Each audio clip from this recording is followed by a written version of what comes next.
kita bahwa usia panjang itu berarti memperpanjang waktu untuk disengsarakan oleh Allah. Waktu untuk disengsarakan, baik sengsara karena ujian-ujian yang menyakitkan, ataupun sengsara tidak bisa bersyukur lantaran ujian-ujian yang membahagiakan, termasuk adalah kewajiban-kewajiban kita beribadah.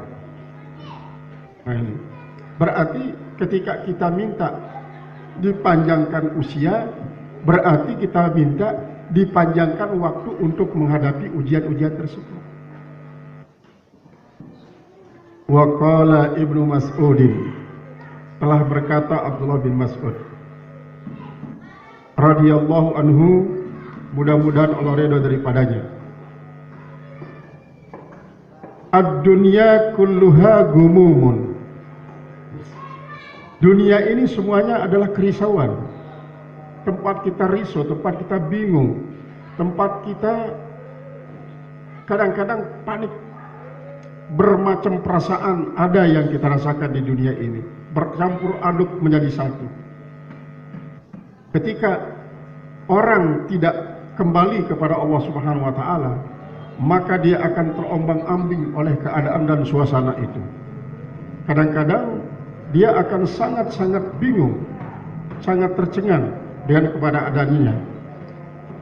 Kebingungan ini kalau tidak diimbangi dengan keimanan, bisa saja membuat dia menjadi berputus asa.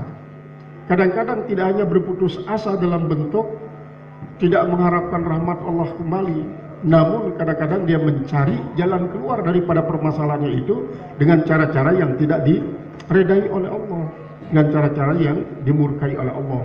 Banyak kan orang karena tidak bisa mengendalikan pikirannya, dengan sebab karena itu banyak ujian-ujian, akhirnya dia lari kepada minuman keras, kembali kepada kejahatan-kejahatan yang dianggapnya akan bisa mengatasi permasalahannya, yang bisa menghilangkan perasaan gelisah dan resahnya. Bahkan kadang-kadang sampai murtad, tapi dia murtad meninggalkan agama Islam. Salah satu contoh misalnya, ada seorang yang dalam kehidupannya ini sangat sulit mencari ma'isyah, sangat sulit mencari kehidupan. Dia cari pekerjaan kesana kemari, tidak ada yang menerima dia, padahal dia adalah seorang tenaga profesional. Seandainya dia menciptakan lapangan kerja, dia bisa, tapi karena itu cara Allah untuk mengeret dia supaya dia menyimpang daripada jalan lurus ini, maka dia menginginkan pekerjaan tetap yang senantiasa mendatangkan ongkos. Akhirnya kesana kemari dia cari, bawa persyaratan, lamaran-lamaran, tidak ada yang terima. Lalu ketika dia coba mengajukan lamaran ke sebuah lembaga non-Islam, langsung diterima. Dia langsung diterima. Ketika dia diterima, belum bekerja sudah mulai dikasih uang. Lalu diberikan posisi yang sangat strategis di tempat itu. Karena yang diutamakan dalam hal ini adalah perpindahan agamanya tersebut, bukan keahliannya, tapi perpindahan agamanya yang jadikan sebagai satu promosi. Akhirnya dia mengatakan, disinilah saya menemukan Yesus. Dibaptislah dia. Nah, ini adalah karena dia tidak sadar bahwa hakikat hidup ini adalah bergelimang dengan berbagai macam kesengsaraan dan kebinasaan. Oleh sebab itu, pelajaran-pelajaran semacam ini akan membuat kita mawas diri. Siapa sih saya ini ya? Terus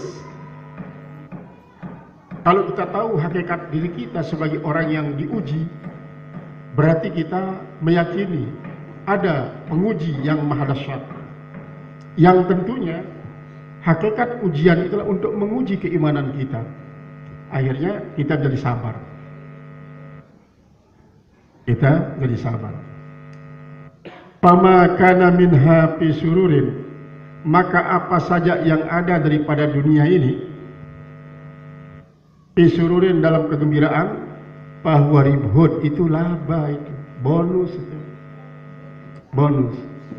Tetapi seperti tadi, ada yang kebahagiaan yang tidak merupakan suatu ujian, yang betul-betul merupakan kesenangan hakiki, seperti halnya kegembiraan yang kita rasakan setelah menyelesaikan kewajiban-kewajiban kita. Berhaji misalnya ya, berhaji. Sebelum kita melaksanakan haji, walaupun sudah berkali-kali kita berhaji, tapi kita tetap merasakan kesulitan. Begitu keluar, selesai melaksanakan ibadah haji, kita rasanya bagikan baru keluar dari penjara. Begitu senang. Maka kesenangan inilah yang diperintahkan oleh Rasulullah SAW untuk diungkapkan dalam bentuk mengingat-ingat Allah. Mengingat-ingat Allah.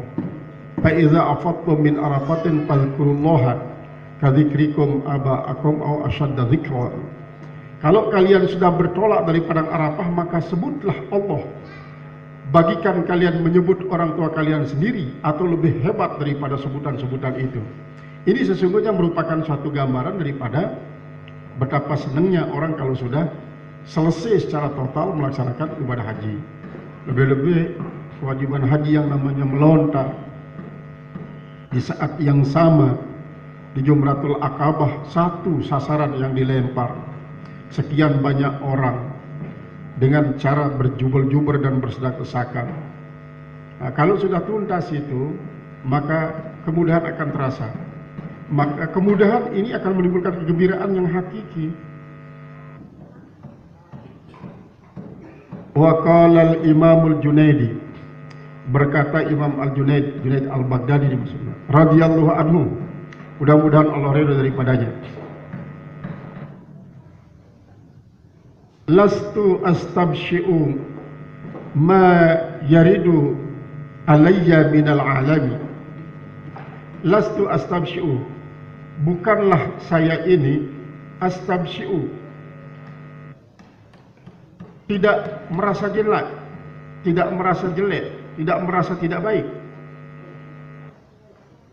Ma yaridu, akan apa yang datang alayya atas saya minal alam, daripada alam ini. Di anni kad asaltu aslan, karena saya ini sudah berpendirian dengan suatu pendirian yang asli. Kad asaltu aslan, sudah berpendirian dengan suatu pendirian yang asli, artinya sudah mempunyai prinsip yang asasi. Tentang apa? Wahwa, yaitu annad dunya daru hammin wa gammin wa bala'in wa fitnatin.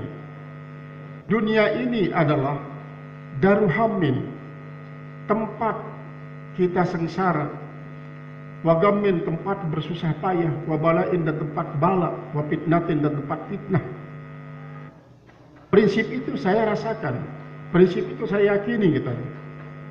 Maka itu sebabnya saya tidak pernah merasakan tidak merasa jelek. Selalu merasakan diri sangat kurang. Selalu merasakan diri di dunia ini tidak ada kebaikan saya, tidak ada kebahagiaan saya, tidak ada kebanggaan saya, tidak ada kesenangan saya. Karena saya sadar bahwa di dunia ini adalah tempat kesengsaraan, tempat kita bersusah payah, tempat kita diuji, tempat kita difitnah.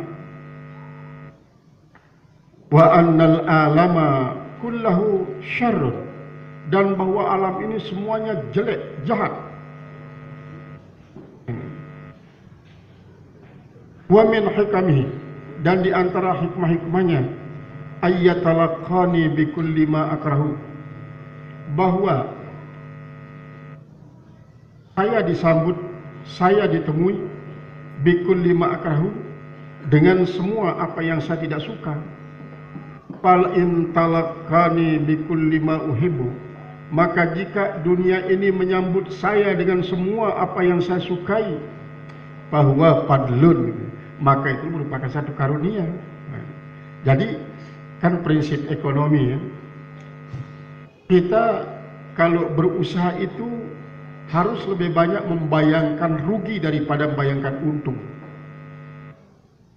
Kalau kita sudah siap menghadapi berbagai macam kerugian, maka ketika ternyata kita bangkrut, tidak stres. Tapi sebaliknya, kalau orang menghitung secara matematis, menghitung secara ekonomi, yang menurut hitungan dia terlepas daripada prinsip ekonomi yang paling asasi, yaitu adalah menghadapi resiko lebih banyak daripada keuntungan, maka begitu dia ternyata menghadapi resiko itu, dia stres, putus asa, karena dia bangkrut. Dia bangkrut. Maka Imam Al-Junaidi Al-Baghdadi, dia selalu mengatakan dirinya jelek, dia selalu mengatakan dirinya sengsara dan siap menghadapi berbagai macam kesengsaraan. Tetapi kalau pada satu saat ternyata dia menemui kebahagiaan, maka itu merupakan suatu fadlun, satu karunia, satu karunia. Maka oleh sebab itu, apapun yang kita lakukan, kita diajarkan untuk apa? Lebih banyak berprinsip untuk mendapatkan kesulitan daripada mendapatkan kemudahan. Sehingga kalau kita sudah membayangkan kesulitan itu, kita sudah bisa membayangkan ini jalan keluarnya. Paling tidak kita tidak berputus asa ketika menghadapi kesulitan itu. Ini prinsip daripada para sufi. Imam Al-Junaid Al-Baghdadi merupakan imam mazhab sufi selain daripada Imam Ghazali, Junaid Al-Baghdadi. Jadi fa in talaqqani bi kulli ma uhibbu fa huwa fadlun. Maka jika ia menyambut saya dengan semua apa yang saya sukai, maka itu merupakan suatu fadlun, suatu kelebihan. Wa illa, dan kalau tidak, fal aslu huwal awwalu, maka yang asli itu yang pertama, yaitu adalah tetap dalam kesengsaraan yang sudah siap kita hadapi dengan penuh kesabaran. Wa qala Abu Turab, telah berkata Abu Turab radhiyallahu anhu. Abu Turab ini kinayah daripada Imam Ali bin Abi Thalib. Kenapa dikatakan Abu Turab? Masalahnya begini, pada satu saat Ali bin Abi Thalib pulang dari sebuah misi dakwah yang diperintah oleh Rasulullah SAW. Begitu pulang, sampai di rumah dia tanya Fatimah istrinya, apa yang ada kita makan sekarang Fatimah? Ternyata tidak ada apa-apa. Sampai segelas air pun tidak ada, apalagi sebiji kurma. Akhirnya dia mengomeli dirinya, laki-laki macam apa kamu, suami macam apa kamu, tidak bisa pulang membawa uang untuk menjadi bekal keluarga. Akhirnya pergilah dia minjem uang kepada salah seorang sahabat yang bisa diharapkan untuk memberikan dia pinjaman uang. Maka diberikanlah dia 3 dinar. Di tengah perjalanan ada salah seorang sahabat dalam keadaan menangis dan mukanya sudah dicakar-cakar sama istrinya. Ada apa ini kok nangis-nangis? Ada goresan-goresan luka juga di mukanya. Dia bercerita sambil nangis, saya pulang-pulang bawa uang karena istri saya galak, maka saya dicakar-cakar. Akhirnya, terus gimana nih? Saya sengaja mencari uang untuk minjem uang, mengutang uang. Berapa? 3 dinar. Akhirnya uang yang 3 dinar dipinjam oleh Ali bin Abi Thalib itu diberikanlah kepada sahabat ini. Lalu Ali bin Abi Thalib tidak berani pulang, takut juga kalau dicakar oleh Fatimah. Padahal Fatimah tidak akan mungkin itu. Tidak berani dia pulang, maka dia ke masjid, gitu kan? Ke masjid. Kebetulan di belakang punggung jubahnya ada tempelan kerpok, debu, tempelan debu. Datang Rasulullah SAW di luar masjid, ya Abu Turab, madza na'kul fi baitika? Hai Abu Turab, apa yang bisa kita makan di rumah kamu? Ada atau tidak ini? Maka Ali bin Abi Thalib tidak berani mengatakan tidak ada. Kalau saya mengatakan ada, berarti saya berbohong karena belum pasti. Kalau saya mengatakan tidak ada, malu pada Rasulullah. Dia mengatakan ada, dia bilang. Ada. Kalau begitu kita pulang, ayo. Pulanglah dia. Begitu dia pulang, kira-kira jarak 10 meter sudah tercium bau gurih roti dengan lauk pauknya. Agak berarti Fatimah membohongi saya tadi. Di dalam hatinya berperasaan semacam itu. Tetapi Rasulullah mengetahui apa yang dalam hati Ali bin Abi Thalib. Lalu Rasulullah mengatakan, la inna zaujaka la takdzibukan. Istrimu tidak membohongi kamu. Tetapi apa yang kau cium itu adalah merupakan salah satu daripada balasan kesabaranmu, kata Rasulullah. Balasan kesabaranmu. Lalu Allah memerintahkan para malaikat mengirimkan hidangan dari surga untuk jadi makanan kamu sementara ini. Ya, kalau kamu makan, kau bisa bertahan, tidak makan sebulan, karena itu makanan surga. Itu sebabnya dilakapkan dia dengan lakap Abu Turab, itu si Ali bin Abi Thalib. Nah, ketika kita bertemu misalnya seperti ini, waqala Abu Turab, Ali bin Abi Thalib yang dimaksudkan. Waqala Abu Turab, berkata Abu Turab radhiyallahu anhu, ya ayyuhan nasu, wahai para manusia,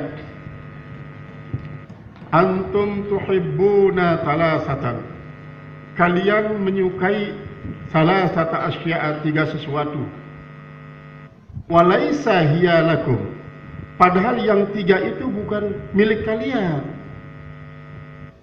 Yang 3 yang kalian cintai itu adalah bukan milik kalian. Mana yang 3 itu? Tuhibbunan nafsa, kalian menyukai nafsu. Kalian menyukai nafsu. Wahya lihawaha, padahal nafsu itu adalah milik daripada keinginannya. Jadi kan di dalam diri kita itu ada hawa, ada syahwat, ada nafsu. Nafsu ini sesungguhnya adalah suatu anggota kita yang abstrak. Bukan daging, bukan darah, bukan nanah. Tetapi apa yang menjadi sifat daripada daging, nanah, dan darah yang ada di jantung kita itu nafsu. Makanya diceritakan kan dalam itu Duratun Nasihin, antara akal dengan nafsu. Itu akal kadang-kadang selalu dijajah oleh nafsu, kalau nafsu orang tidak beriman yang menjadi nafsu amarah bisu. Ketika akal ditanya, ya aklu man ana wa man anta, hai akal, siapa saya, siapa engkau? Maka itu menjawab, antara buna wa ana abduka, engkau itulah Tuhan saya, sedangkan saya adalah hamba engkau. Tapi ketika nafsu ditanya, ya nafsu man ana wa man anta, nafsu itu menjawab, anta anta ana ana. Itu jawaban daripada nafsu. Engkau itulah engkau ya Allah, saya itu saya. Jadi tidak ada alakah antara saya dengan engkau, tidak ada hubungan antara saya dan saya. Jadi engkau itu berjalan sendiri, saya juga berjalan sendiri. Pada ini jawaban nafsu yang diceritakan dalam Duratun Nasihin itu menunjukkan bahwa betapa angkuhnya yang namanya nafsu. Nah, ketika nanti orang yang beriman itu nafsunya lebih kuat daripada akalnya, maka akal itu dijajah untuk memenuhi nafsu. Nafsu itu punya hawa, nafsu itu juga punya syahwat. Ketika nafsu hawanya itu menggebu-gebu, maka nanti setelah dia sudah dipenuhi apa yang diinginkan oleh nafsu itu, maka syahwat ini adalah suatu kesenangan. Dia menyenangkan. Nafsu amarah bisu. Jadi yang dimaksudkan dengan nafsu di sini adalah nafsu amarah bisu itu. Adapun nafsu-nafsu yang lain kan 7 banyaknya nafsu itu. Nafsu amarah bisu meningkat menjadi nafsu lawamah, meningkat menjadi nafsu mutmainnah, menjadi nafsu marhamah, radiyah, dan mardiyah. Itu adalah tingkatan nafsu. Jadi yang dimaksud di sini adalah nafsu amarah bisu itu. Wahya lihawaha, dia itulah untuk milik hawanya. Ini yang pertama. Kalian mencintai nafsu, padahal nafsu itu bukan milik kalian tapi milik hawanya. Wa tuhibbuna ruha, dan kalian mencintai ruh. Warruhu lillah, sedangkan roh itu milik Allah, bukan milik kalian. Kenapa kalian cintai dia? Wa tuhibbunal mala wal mala lil warathah. Yang ketiga, kalian mencintai harta, padahal harta itu untuk ahli waris, bukan untuk kalian. Karena begitu orang meninggal, hartanya itu sudah menjadi milik Allah. Menjadi milik Allah. Lalu Allah sudah memberitahukan kepada kita siapa yang akan diberikan oleh Allah akan hartanya ini. Itulah yang disebutkan dalam Al-Quran surat An-Nisa, yang menjadi ahli waris yang mendapat pusaka. Itu sebabnya maka orang tidak boleh memberikan harta warisan itu tidak sesuai dengan hukum faraid. Kalau memang kita ingin memberikan tidak sama dengan hukum faraid, berikanlah pada saat kita masih hidup, di saat kita masih memiliki itu harta.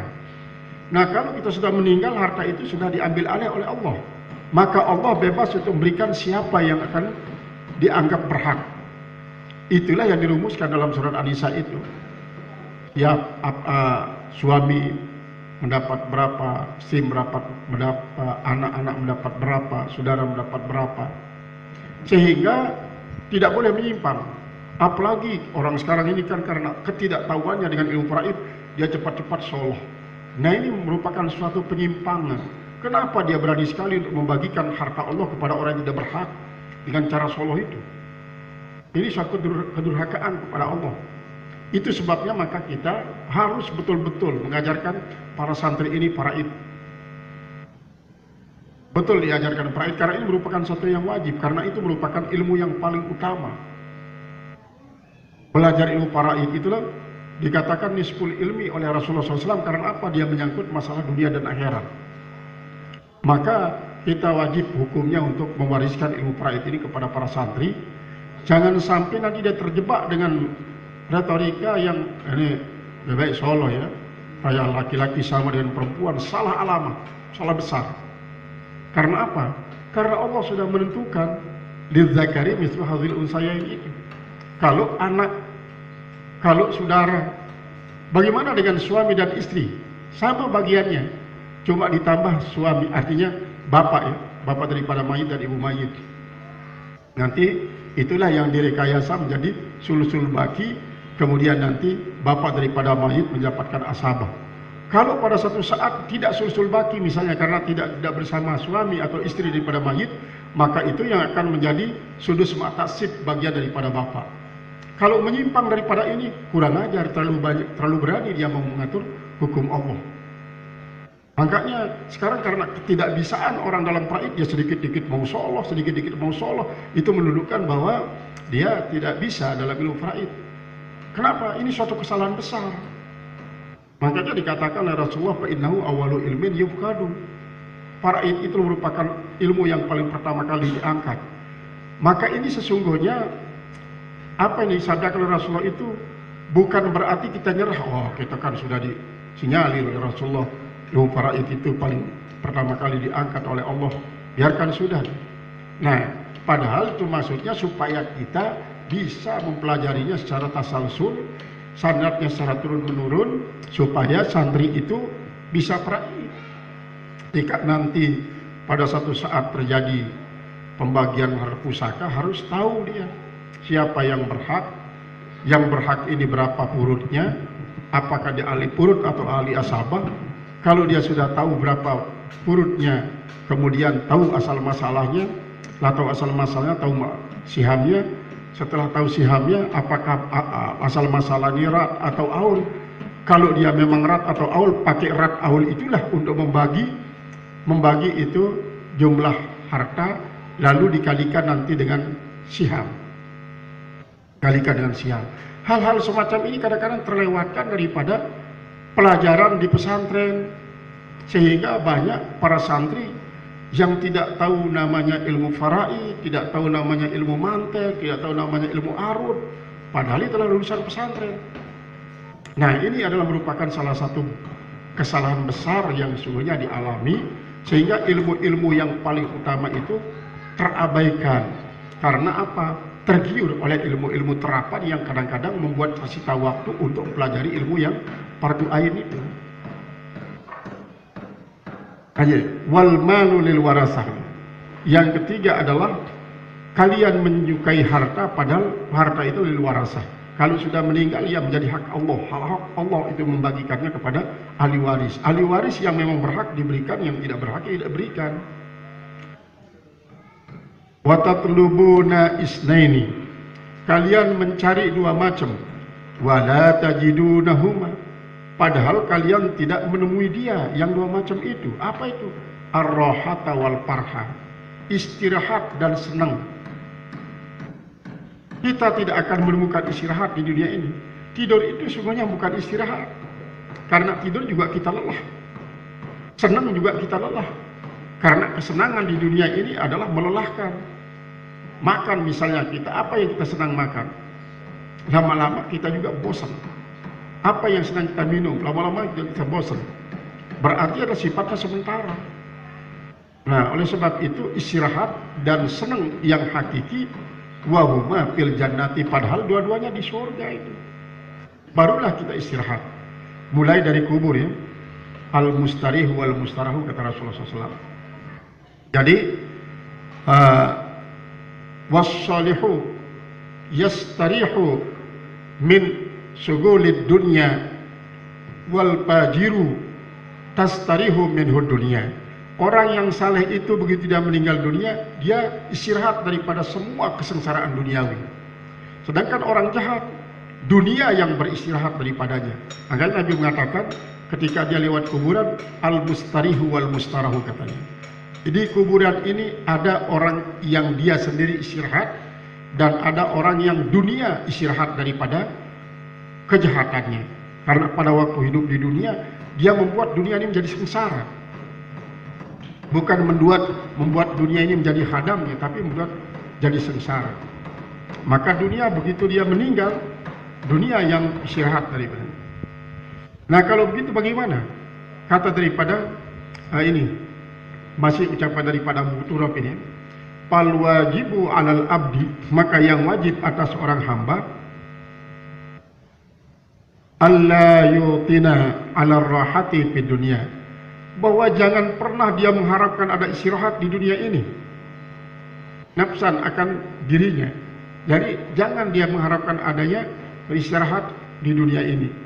Wala yarkanu fiha ila ma yaqtadi farhan, dan jangan dia cenderung di dunia ini ila ma yaqtadi farhan, kepada apa yang menurut dia akan membawa dia kepada kesenangan, wa anasan, kepada kejinaan, wa ayyamala ala qaulin Nabi SAW, dan hendaklah dia beramal sesuai dengan apa yang disabdakan Nabi SAW. Bima rawa anhu Abu Hurairah, pada apa yang telah diriwayatkan daripada Abu Hurairah radhiyallahu anhu, mudah-mudahan Allah ridha daripadanya. Apa dia bilang? Ad-dunya sijnul mu'minin. Ini yang dikatakan oleh Ibnul Qayyim menjadi salah satu hadis dhaif. Apa hadis maudhu? Itu saya punya kitab 2 jilid Al-Maudu'at ini ya, tulisan daripada Ibnul Qayyim. Jadi Ibnul Qayyim ini sengaja menulis Al-Maudu'at sama seperti Albani itu. Yang semua hadis-hadis yang dianggap saya oleh Imam Bukhari dan Imam Muslim Kutubus Sittah itu banyak dikritik sama Albani itu. Nasiruddin Albani yang tidak pernah mengaji, tidak bisa bahasa Arab, tiba-tiba dia mengkritik para ulama, banyak kitab yang dikritik. Ini hati-hati di para ustaz muda. Jangan mengambil dalil dari para Albani, Ibnul Qayyim dan Ibnu Taimiyah. Karena ini kelihatannya sekarang banyak orang yang tidak pernah ngaji, tiba-tiba dia menyontek langsung kepada Albani, Ibnu Taimiyah dan Ibnul Qayyim. Padahal dia tidak tahu dan merupakan suatu pengingkaran dan pembangkangan kepada ulama salafus saleh. Saya punya kitab dulu dikasih sama Ustadz Sibawahi, namanya Kashfu Akadzibi Ibnu Taimiyah. Besar kitab itu, membongkar kebohongan-kebohongan Ibnu Taimiyah. Termasuk salah satunya daripada kebohongan beliau yang diungkapkan dalam kitab itu adalah yang menganggap bahwa talak 3 yang diucapkan sekaligus dijatuhkan satu kali itu adalah suatu kebohongannya, karena dia tidak paham.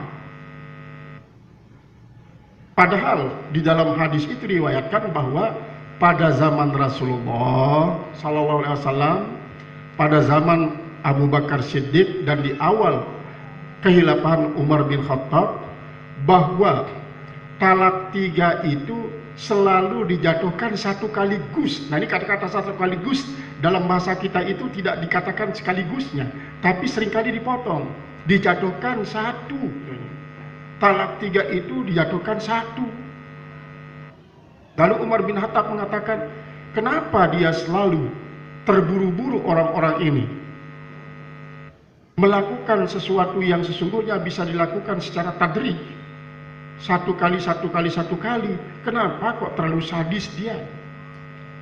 Akhirnya itulah yang diluruskan oleh Umar bin Khattab, kalau kalian mau menceraikan istri kalian, jangan kalian jatuhkan talak 3 itu sekaligus.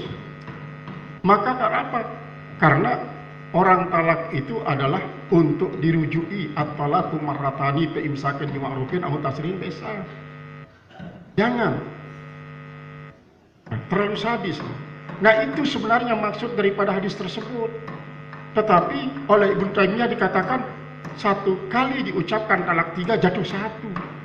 Ini salah satu daripada kebohongannya, itu yang diungkap dalam Kasfu Akadhibi Ibnu Taimiyah itu, yang saya sudah cantumkan di dalam buku bahasa Sasak Meriri Benang Kerukut itu.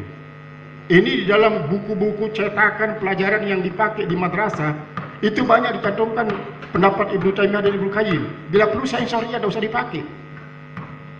Kenapa kita sudah secara tasalsul mewarisi ilmu dari orang-orang tua kita, guru-guru kita, kenapa sekarang kita akan mengikuti dia?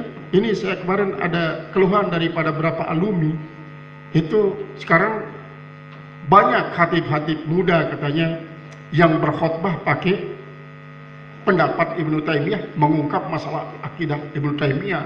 Dia hanya berdalil dengan dalil sedikit-dikit Albani, tidak pernah mengatakan Rawahul Bukhari wa Muslim atau Muttafaqun alaih, sedikit-dikit Albani. Dia tidak tahu sejarah daripada Nasiruddin Albani itu. Seorang tidak pernah ngaji, tidak bisa bahasa Arab, dia juga bukan keturunan ulama, orang tuanya adalah seorang tukang kayu. Dia hanya ditugaskan untuk menunggu perpustakaan. Sementara ada orang yang datang minjam buku, minjam kitab, dia tukil berapa hadis, dikirim ke Najd, itu kemudian diperbanyak oleh masyarakatnya, didukung oleh kaum Wahabi. Lalu Wahabi ini yang menyebarkan seluruh dunia. Akhirnya apa? Akhirnya sekarang sudah tidak pakai lagi Kutubus Sittah, semua rujukannya kepada Albani.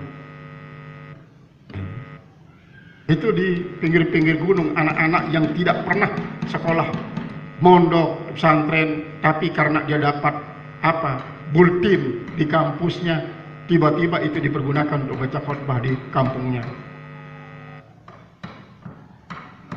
Pendapat Ibnu Taimiyah, Ibnu Qayyim dan Albani, orang-orang Wahabi. Jadi ini hadis mengatakan ad-dunya sijnul mukminin itu di dalam al-maudu'atnya Ibnu Qayyim ditantumkan sebagai hadis maudhu. Tantumkan sebagai hadis maudhu. Ad-dunya sijnul mukminin wa jannatul kafirin itu. Fatutinul abda 'alal mihani, maka dia akan menggeret akan hamba atas ujian di duniahu, dalam dunianya. Yahunu alaihi mayalqahu, akan menjadi ringan atasnya apa yang ia jumpai. Jadi kalau dia sudah sadari bahwa dunia sijnul mukminin ini, maka dia merasakan, oh kalau begitu memang wajar. Siapa yang berani hidup, dia berani menanggung resiko daripada kehidupan itu. Sehingga dia tidak selalu membayangkan kebahagiaan, kemewahan, kemudahan. Itu. Sehingga kalau kebahagiaan dan kemewahan yang dibayangkan ternyata yang didapatkan adalah kesengsaraan, dia akan berputus asa. Maka keputusasaan ini merupakan sesuatu yang sangat-sangat tidak baik. Wa yajidus salwana inda fuqdani, maka dia mendapatkan suatu hiburan ketika ketiadaan ma yahwahu, apa yang dia inginkan. Jadi kalau dia sudah menyadari bahwa dunia ini merupakan penjara bagi kaum mukminin, karena apa? Penjara ini merupakan satu tasbih, ini tasbihun balik. Jadi bagikan penjara karena apa? Di dunia ini kan kita terikat, tidak sembarangan kita melakukan apa yang kita senangi. Bahkan kesengsaraan-kesengsaraan yang kita dapatkan. Dengan demikian, begitu kita akan menghadapinya, kita sudah siap. Dengan kesiapan ini kita sabar.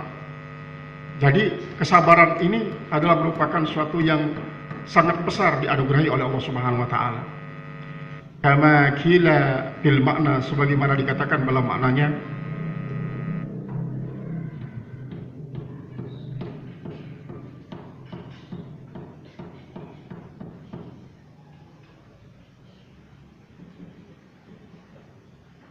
yumassalu lubi bihi syadaidu qabla an tanazala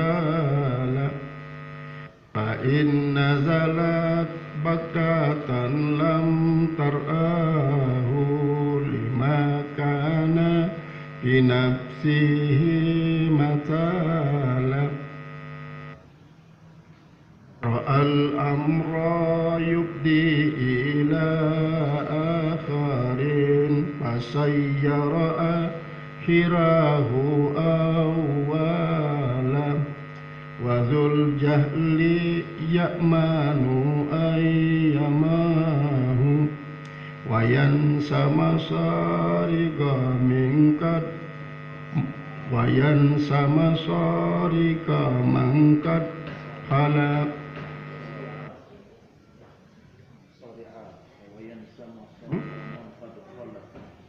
masarigon nama syariah fa indahamat fusaru zamani bima biba'di masaibihi wala walau kadiman hazma fi nafsihi ilmihi sabra indal bala.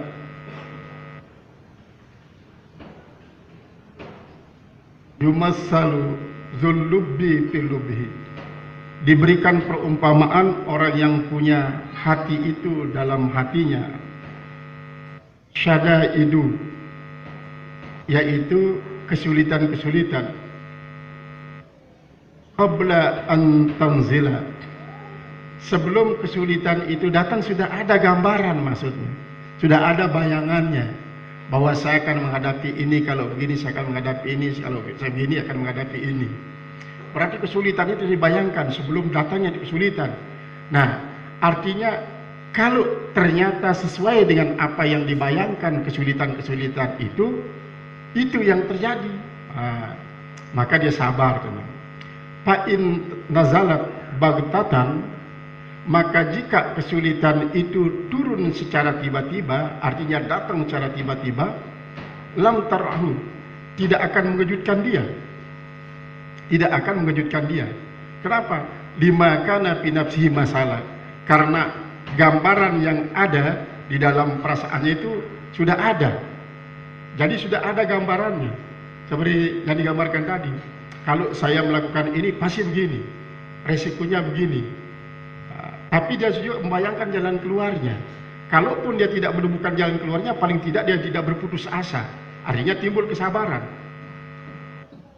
Ra'al amra yubdi ila akharin, dia melihat akan perkara itu yubdi ila akharin, yaitu bisa kadang-kadang terjadi pada orang lain.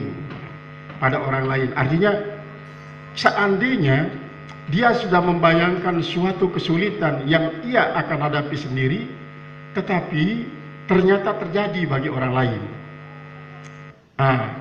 Lalu dia mengatakan, seandainya kalau apa yang dialami oleh orang ini saya yang mengalaminya, dia akan sabar, maka saya harus bersabar. Fasayyara akhirahu awwala, maka dia pasti menjadikan yang akhirnya menjadi pertama. Artinya yang mungkin dia yang duluan menerima ini, saya mungkin nanti belakangan kesulitan ini, dia bilang.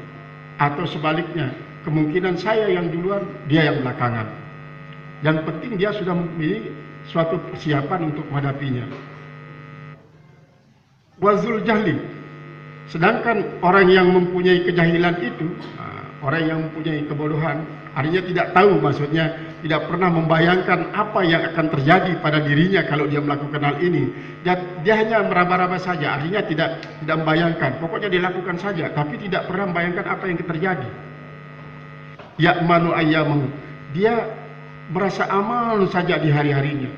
Wa yansa masariga man qad khala, maka dia melupakan apa yang sudah dialami oleh orang yang telah terdahulu. Padahal apa yang sudah dia terjadi pada orang yang dahuluan itu seharusnya menjadikan pelajaran kepada dirinya.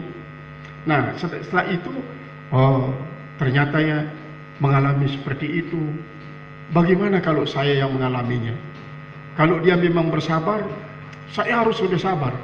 Tapi kalau ternyata orang yang mengalami itu tidak bersabar, saya harus berusaha untuk sabar. Fa indah hamathu sarufuz zamani, maka jika menyengsarakan dia oleh perubahan waktu, biba'di masaibihi a'wala, dengan sebagian musibah-musibahnya dia akan selalu berupaya keras untuk bisa menyikapinya dan bersabaran. Walau qaddamal hazma fi nafsihi, maka jikalau dia mengutamakan ada penguatan dalam dirinya, bagikan ikat pinggang penguatan. Kenapa? Li ilmi as-sabra indal bala, karena dia mengetahui bahwa kewajiban kita bersabar ketika terjadinya bencana atau musibah. Nah, dengan demikian apa yang digambarkan baik secara nasar maupun secara nazam ini adalah merupakan suatu yang memberitahukan kita bahwa hakikat hidup ini adalah ujian, bukan tempat menerima balasan. Maka kalaupun ada balasan yang menyenangkan, baik menyenangkan yang masih berupa ujian ataupun yang sesungguhnya, itu adalah bonus ini. Falyattaqil muridu ma yaridu alaihi, maka hendaklah falyatalaqqa, katanya, maka hendaklah menganggap dia pasti menjumpai oleh murid itu ma yaridu, apa yang akan datang alaihi, mendalika daripada itu. Artinya dia seperti tadi, dia menggambarkan bahwa dirinya yang akan mengalami semua kesulitan-kesulitan itu. Kalau dia menggambarkan dia akan menghadapinya, maka dia hadapinya bisabri, dengan kesabaran, warido dan ridho. Ini ada 4 yang sering saya katakan, istilah dalam ilmu tasawuf itu yang sering kita kaburkan: sabar, ridho, syukur, dan ikhlas. Makanya itu saya selalu berdoa dengan apa? Alhamdulillahi hamdas sabirin, hamdar rodin, hamdas syakirin, hamdal mukhlisin, alhamdul mutawakkilin. Sabar itu dalam menghadapi ujian. Kalau ridha itu dalam menerima kadar Allah. Kalau syukur itu dalam menikmati. Kalau ikhlas itu dalam memberi. Seringkali kan kita mengatakan saya ikhlas menerima dia, bilang. Bukan ikhlas menerima, ikhlas memberi. Termasuk ibadah itu suatu pemberian sesungguhnya. Pemberian kewajiban kita yang kita kembalikan kepada Allah Subhanahu wa taala dengan ikhlas. Nah, jadi kalau kadar yang berlaku pada diri kita, pada keluarga kita terima dia dengan penuh keredaan. Kalau itu merupakan satu ujian baik kesenangan maupun kesengsaraan, itu kita hadapi dengan penuh kesabaran. Yang walaupun sabar itu ada sabar dari musibah, kemudian sabar dari sebuah rintangan, dan yang paling berat sungguhnya sabar dalam menghadapi godaan. Kalau musibah seperti ini, musibah corona misalnya, musibah, kemudian kekurangan masukan karena ekonomi anjlok, musibah dunia. Kemudian kita misalnya mau ngaji, pergi ke tempat pengajian, tapi ada halangan. Nah, ini adalah ujian rintangan. Jadi ujian rintangan itulah suatu halangan yang akan membuat kita tidak jadi melakukan kebagusan. Yang berat adalah godaan. godaan, orang bilang sekarang godaan wanita, godaan tahta, godaan harta, itu adalah yang paling berat. Sampai-sampai Nabi Yusuf alaihissalam mengatakan itu, inna kaidakunna azim, sungguhnya tipu daya kalian itu sangat besar, sangat besar. Wa inna kaida syaitani kana da'ifa, sedangkan godaan setan itu kecil katanya. Kecuali setan itu dia pandai memanfaatkan yang tiga ini.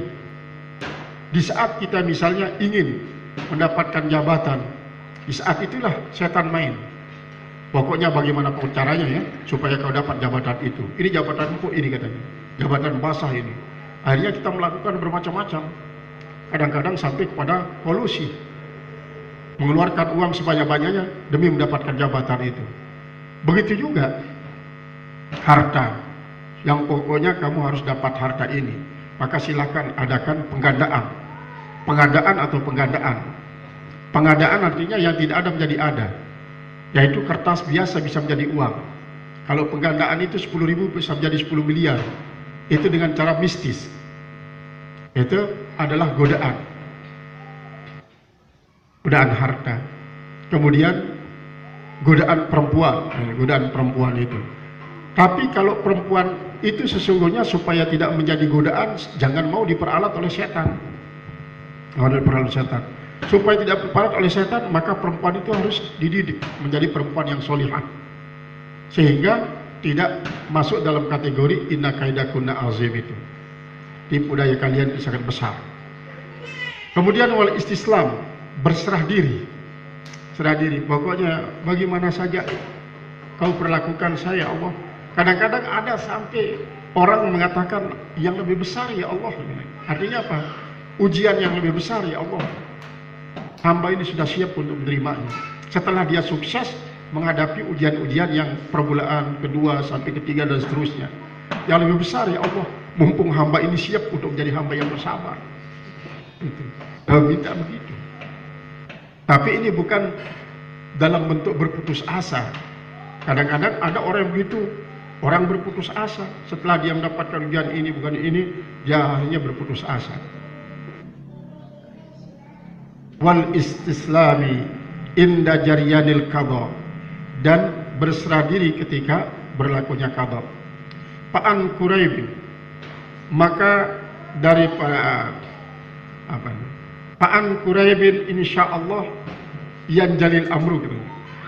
Maka dari waktu dekat atau karibin boleh bisa. An karibin artinya dari waktu yang sudah dekat, artinya sebentar lagi.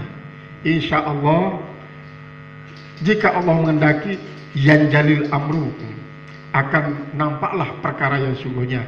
Wa yastaujibu minallahi jazilal ajri, dan ia menganggap pasti wajib dari Allah akan terdapat limpahan daripada pahala. Wallahu ta'ala waliyut taufiq. Allah subhanahu wa ta'ala sebagai penguasa petunjuk.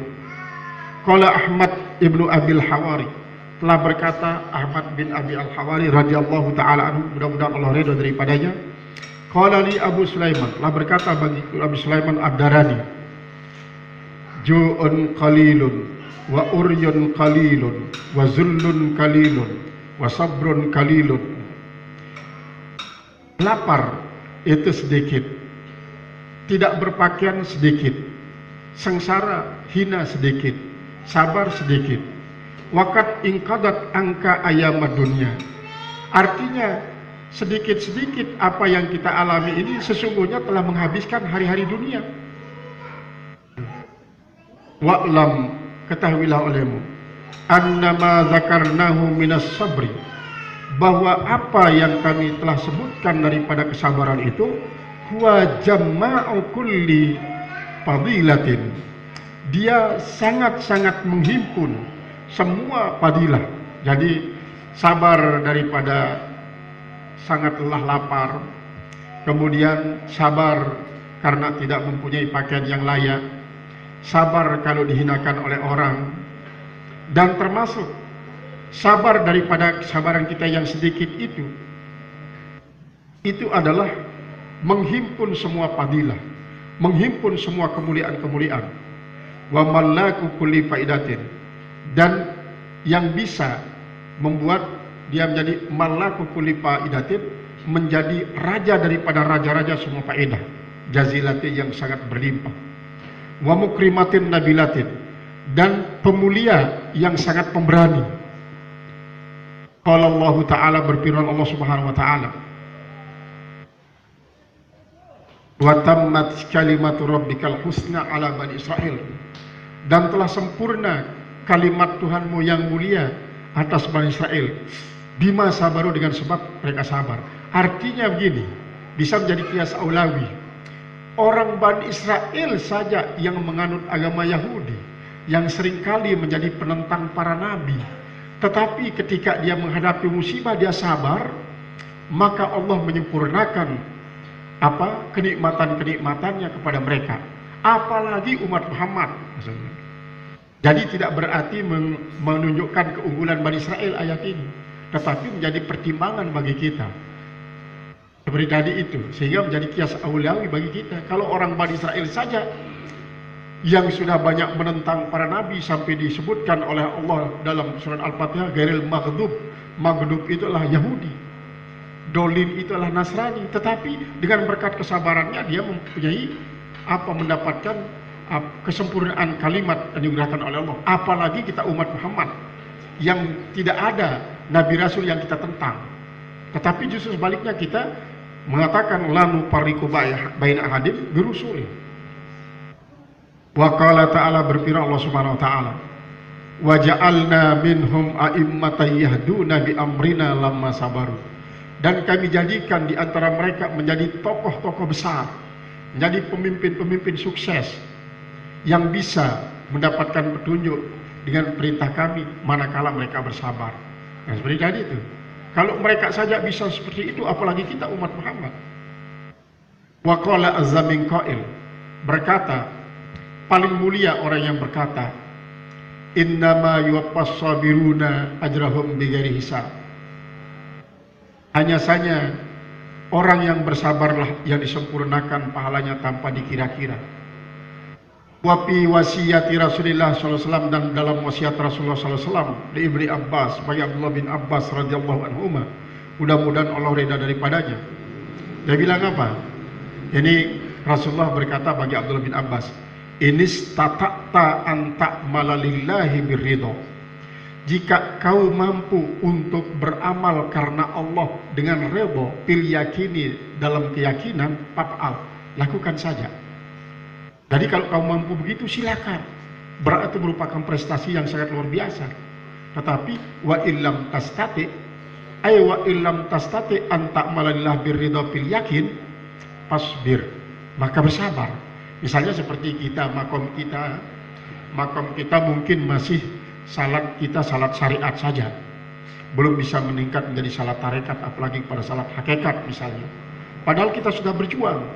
Artinya apa? Kita berjuang untuk salat kita paling tidak meningkat menjadi salat tarekat. Salat tarekat itu adalah dari awal sampai akhir dia zikrullah, ingat kepada Allah. Tapi ternyata tidak bisa. Kita hanya bisa ingat Allah pada saat kita berniat saja.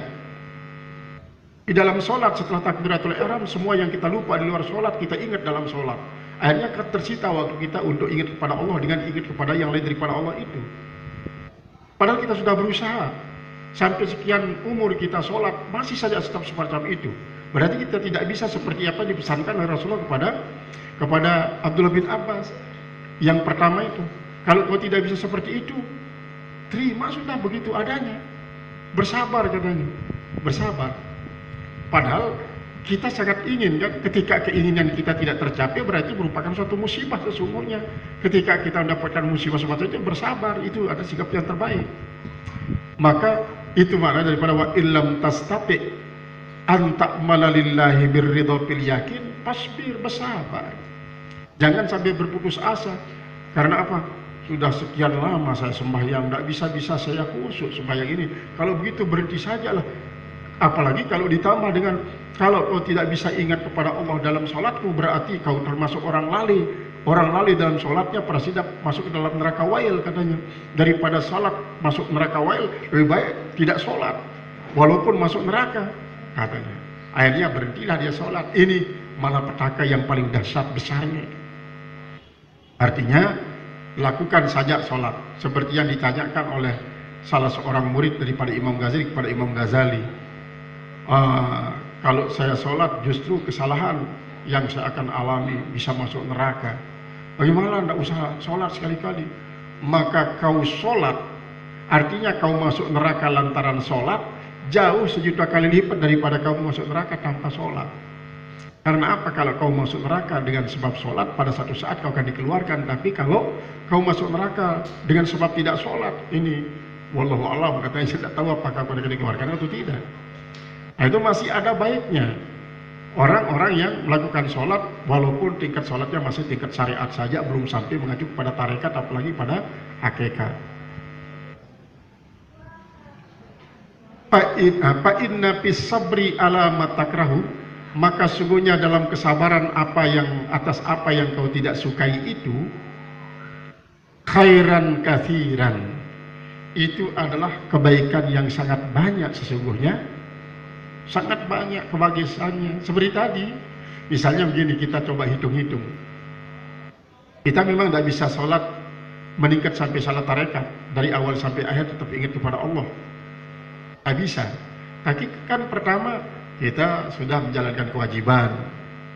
Kedua, setiap huruf yang kita baca dari surat Al-Fatihah atau apalagi surat-surat yang lain jadi tambahannya, itu kan akan dapat meningkatkan makom kita di sisi Allah, akan dapat menghapus dosa kita dan akan menjadi sinar.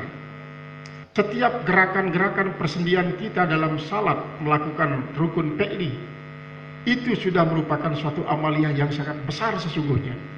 Lebih-lebih ketika kita menaruh kening kita di tempat yang sejajar dengan kaki kita, merupakan tanda tawaduk yang sangat luar biasa kepada Allah Subhanahu wa taala. Ini adalah kebaikan-kebaikannya, berarti banyak sekali. Apalagi kalau misalnya kita salat berjamaah, berangkat dari masjid, dari rumah ke masjid, dari masjid ke rumah, pahala i'tikaf kita, pahala silaturahim kita bersama masyarakat dan lain sebagainya, itu sudah merupakan kebaikan-kebaikan. Makanya dikatakan khairan katsira. Kalau kita sabar dalam keadaan kita yang itu saja misalnya, maka tetap kita dapatkan khairan katsira. Wa'lam, ketahuilah olehmu, annan nasra ma'as sabri, bahwasanya pertolongan itu bersama sabar. Karena begitu dikatakan oleh Allah, wasta'inu bis sabri was shalah. Wal farja ma'al karbi, kelapangan itu kita akan dapatkan setelah habisnya kesulitan, kesempitan. Wal yusra ma'al usri, kemudahan itu kita akan dapatkan setelah habisnya kesulitan. Wa qala Umar bin Khattab, berkata Umar bin Khattab radhiyallahu anhu, mudah-mudahan oleh daripadanya, lirajulin, bagi seorang laki-laki. Apa dia bilang? In sabarta mada amrillah, jika kau sabar atas berlalunya perintah Allah, wa kunta ma'juran, dan kau diberikan pahala. Wa in jazakta qada amrillah, jika kau sabar, jika kau terkejut atas berlakunya keputusan Allah, wa kunta ma'juran, ma'zuran, maka kau diberikan dosa. Artinya begini, kalau memang apa yang sudah ditakdirkan oleh Allah Subhanahu wa taala berupa kesulitan-kesulitan itu terjadi, lalu kita hadapi dia dengan penuh kesabaran, kita dapat pahala. Tapi ketika kita terkejut, nah terkejut ini sungguhnya adalah merupakan kinayah daripada berputus asa terhadap apa yang berlalu daripada apa yang sudah ditakdirkan oleh Allah, maka kau diberikan dosa. Wa qala Aliun radhiyallahu anhu, berkata Sayyidina Ali, mudah-mudahan lari daripadanya, as-sabru matiyatun la takbu, sabar itu diibaratkan bagikan pisau lipat yang tak pernah terlipat. Bagikan pisau lipat yang tak pernah terlipat. Kalau diibaratkan sebagai kendaraan yang berlari kencang tak pernah berhenti. Karena ada yang mengatakan matiyatun artinya adalah kendaraan tetunggangan yang berlari kencang seperti kuda, unta misalnya, yang tak pernah berhenti, tak pernah lambat. Wasaifun la yambu, dan bagikan pedang yang tak pernah terhunus, tak pernah dimasukkan ke dalam sarungnya. Wa qala Ibnu Abbas, dan berkata Abdullah bin Abbas radhiyallahu anhuma, afdalul iddati as-sabru, paling afdal perasaan adalah perasaan sabar. Indah syiddati, ketika mengalami kesulitan. Wafi ba'dil akhbar, dan pada sebagian kabar. Intizalul farji bisabri ibadatun, menunggu kelapangan dengan penuh kesabaran itu adalah suatu ibadah. Ini kan kelapangan itu secara umum. Misalnya apa? Kita merasa sangat sempit langkah kita lantaran penyakit. Keluar dari tempat tidur saja kita sangat kesulitan. Langkah kita sangat sempit. Kemudian karena kita sakit, pengeluaran saja yang ada, pemasukan tidak ada. Lantaran kita sakit, ibadah kita tidak bisa kita lakukan sempurna seperti waktu kita sehat. Lantaran kita sakit, silaturahmi kita menjadi kurang. Begitu juga perbuatan-perbuatan bagus yang lainnya menjadi terpangkas lantaran sakit. Tetapi kalau kita bandingkan semua yang kita bayangkan seperti tadi itu dengan pahala sabar, masih jauh lebih pahala sabar. Seperti yang diriwayatkan pada pengajian terdahulu, bahwa seorang yang diberikan penyakit sampai seluruh tubuhnya termakan ulat, lalu disuruh untuk berobat, bahkan berdoa, karena diyakini bahwa doanya pasti dikabulkan oleh Allah Subhanahu wa Ta'ala. Begitu dikabulkan pasti berhenti dia, tapi dia sangat cintai keadaan sakitnya itu. Kenapa? Karena dia tahu bahwa kalau saya beribadah dalam keadaan sakit seperti ini, satu kali saja akan dapat pahala lebih besar daripada ibadahnya semua jin dan manusia yang beribadah. Nah itu sebabnya maka tidak mau dihilangkan penyakitnya. Tidak mau dihilangkan penyakitnya. Maka itu sebabnya seperti tadi itu. Kalau kita hitung ini begini, ini begini, ini begini, semua menjadi sempit. Tetapi kita hadapi dengan kesabaran, maka pahala kesabaran itu jauh lebih besar daripada apa yang kita bayangkan sebagai kekurangan-kekurangan tersebut. Waqad qala syair, berkata seorang penyair,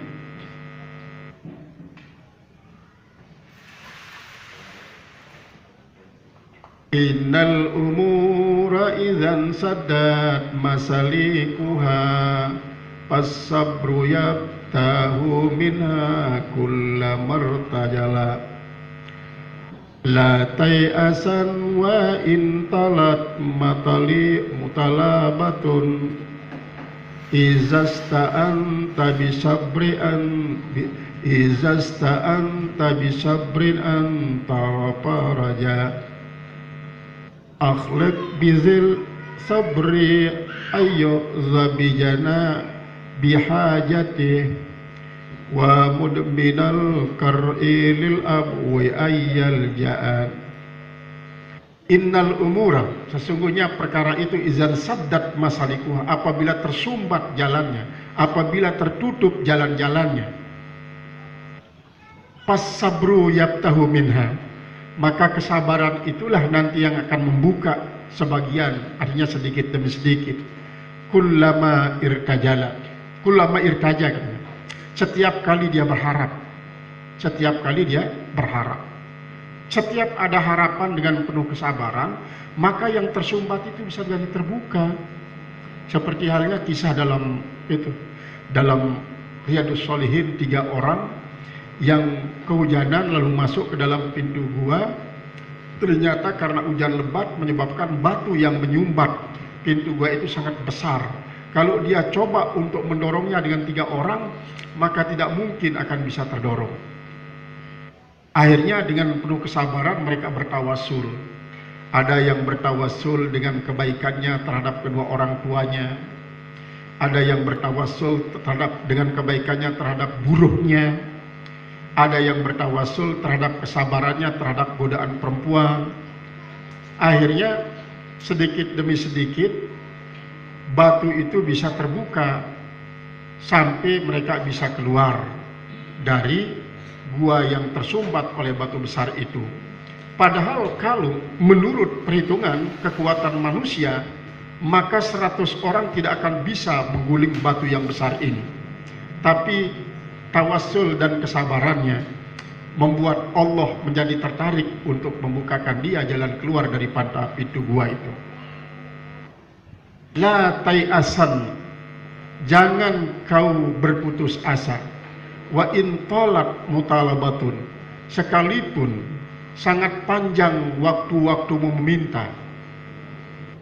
Walaupun sangat panjang, kita berdoa, tapi ternyata sampai berpuluh-puluh tahun apa yang kita hajatkan itu tidak diberikan oleh Allah Subhanahu wa taala. Maka pahala doa dan pahala sabar itu jauh lebih besar daripada apa yang kita minta. Izasta'anta bisabrin, apabila kau minta tolong dengan penuh kesabaran, antara parjan, maka kau pasti akan melihat akan kelapangan itu. Akhlak, berakhlaklah kau. Bizis sabri, dengan kesabaran semacam ini. Ayyuza bihajatihi, bahwa pasti akan diberikan apa yang ia inginkan, apa yang ia hajatkan. Wa mudminul kar'i, orang yang terus menerus mengetuk pintu, lil abwabi, bagi pintu-pintu, ayyal ja'a, suatu saat pasti dia akan masuk. Jadi ini suatu ungkapan sebagai gambaran daripada orang yang bersabar. Bukankah seperti halnya Ibnu Hajar al-Asqalani mendapat pelajaran daripada batu yang sudah menjadi lekuk karena gesekan tali? Bukankah tetesan air yang sedikit demi sedikit bisa membuat batu yang begitu keras menjadi lekuk? Itu gambaran daripada harus kita bersabar. Karena sebesar apapun keinginan kita, kalau kita minta dengan penuh kesabaran, Allah pasti akan memberikan kita yang terbaik daripada apa yang kita inginkan. Karena yang kita inginkan itu mungkin seperti tadi, yang mustahil untuk kita dapatkan. Misalnya seperti ini ya, kita hanya menjadi seorang pemulung, tapi ingin punya pesawat. Pekerjaan sekedar pemulung saja, tapi dia tidak pernah luput daripada minta. Setiap kali dia pulang mulung, jual hasil mulungnya, dia tabung dan berdoa. Padahal yang ditabung itu sangat sedikit. Kalau seandainya nominalnya itu dikumpulkan sampai 1000 tahun, baru dia ukurannya dapat beli pesawat. Tetapi permohonannya ini yang tidak diberikan itu jauh lebih besar nilainya daripada kalau dia diberikan pesawat yang ia minta.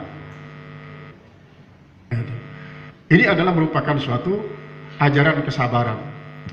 Paman ja'ala sabra, siapa saja yang menjadikan kesabaran maktamadahu, tempat berpegangnya, pinawazilihi, pada saat dia menghadapi musibah yang turun padanya, waqtadahu, dan menganggap akan dia min a'zami adadihi, daripada sebesar-besar bilangannya, wawasailihi, dan sebesar-besar jalannya, bahwa musibun pira'ihi, maka dia sesungguhnya musibah atau dia sedang diuji, pira'ihi menurut pendapatnya, tapi munajjihun pisaihi, sesungguhnya itu adalah meluluskan pada usahanya. Jadi kalau orang itu menjadikan kesabaran sebagai sandarannya, sebagai pegangannya di saat-saat dia menghadapi kesulitan sebesar apapun, dan ia jadikan itu sebagai suatu sandaran yang kuat, kemudian sebagai pemberian yang besar, sebagai jalan yang besar, dia anggap secara zahir sebagai suatu musibah, tetapi menurut Allah itulah merupakan suatu yang membuat dia menjadi lulus dalam usahanya. Wa man jazaa minal masaibi, siapa saja yang terkejut daripada musibah-musibah, wattaraba inda wuqu'in nawaibi, dan sangat risau ketika terjadinya berbagai macam ujian yang silih berganti, kana amilan fima yazidhu, dia adalah orang yang bekerja pada apa yang memberikan tambahan kepada dia, darran, dalam segi kemudaratan. Artinya begini, keterkejutan terhadap apa yang kita, apalagi sampai putus asa, justru ini menambah apa? Menambah penderitaan kita, menambah kesulitan kita. Karena pahala dosa daripada keterkejutan itu jauh lebih berbahaya daripada musibah itu sendiri. Itu yang dikatakan oleh Imam Syafi'i, as-sabru alal musibati wajibun. As-sabru alal musibati wajibun. Maka as-sabru an adami sabri aujabu.